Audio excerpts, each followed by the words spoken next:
Hello everyone, welcome to Elite's Grades. So today we will discuss a very common problem that many of you face. How to retain the information of the reading comprehension passage. So you are continuously reading it but you are absent minded. You are not able to realize कि आपको याद ही नहीं हो रहा है. आपने read किया but suddenly if somebody will ask you what you read, you won't be able to tell. तो जैसे ही question पे जाते हैं then you have to go back to the passage again and again. And this wastes a lot of time, and not just time but your overall understanding of the passage. So how to ensure कि हम पूरे information अच्छे से retain कर सके. Now there can be various ways to do that. See, if you are engaged in passive reading तो याद नहीं रहेगा, but actively engage होंगे then you will be able to remember it. अब actively कैसे engage हो सकते हैं? First of all, like reading it aloud. थोड़ा जोर से पढ़ेंगे तो attention वहाँ होती है. Your mind will not be lost in thoughts. Another thing, exam में तो जोर से नहीं पढ़ सकते बट धीरे धीरे मन में वॉइस कम करके पढ़ सकते हैं तो आपकी अटेंशन मेंटेन रहेगी और you will not be lost in some thoughts here and there.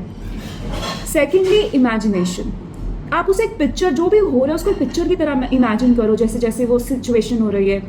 You know, a picture is worth thousands of words. So if you are able to form a picture of what you have read तो बहुत densely उसमें information cover हो जाएगी. सो ये interest भी बढ़ाएगा आपको because story की तरह जैसे रीड करते जा रहे हो इंटरेस्ट वो एक इमेजिनेशन से it will look very interesting also. And another thing is कि अगर कोई टॉपिक आपकी इंटरेस्ट का है अपने आप ही आपका उसमें इंटरेस्ट डेवलप हो जाता है तो it's a very nice story या you know about a topic that you really love तो उसमें माइंड डाइवर्ट ही नहीं होता, अच्छे से पढ़ते रहते हैं. बट अगर कोई ऐसा टॉपिक है जो आपको अच्छा नहीं लगता then there is more possibility कि you will not be able to recollect whatever you read. तो उसमें you have to develop interest किसी भी तरीके से and always remember your goal. You know उससे शायद आपका इंटरेस्ट डेफिनेटली डेवलप हो जाएगा.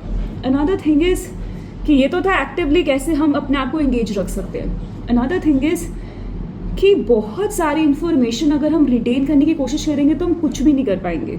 Like in management it's a common saying, an attempt to manage everything leads to management of nothing. So इसलिए we try to manage only the most important things. ऐसे ही don't try to remember everything, just remember you have to remember some important things. तो उससे कम load होगा. Just like you know बहुत सारी Windows खुली होती है तो कंप्यूटर बहुत स्लो हो जाता है, ऐसे ही it's for your mind also. So try to minimise the information.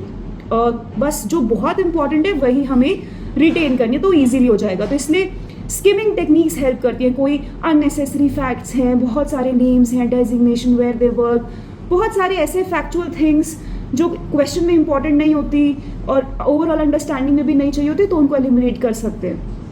And another thing is if you have read the question before तो भी वो इन्फॉर्मेशन बहुत अच्छे से याद रहती है. So reading the questions before also can help you retain the information actively.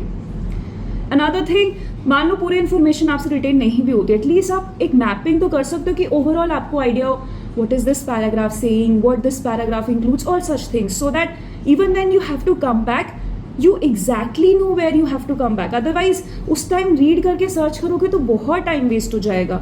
So mapping is also very important here.